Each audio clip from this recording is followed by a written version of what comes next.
Happy blessed Sunday sa inyong lahat.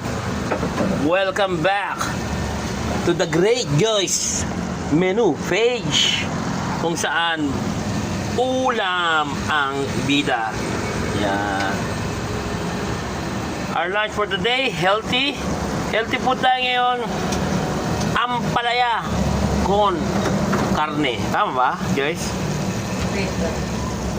Para sa mga bitter at di pa nakapamove on. Ay, joke lang. Para sa mga healthy food, ang gusto, syempre, ampalaya. Ginisang ampalaya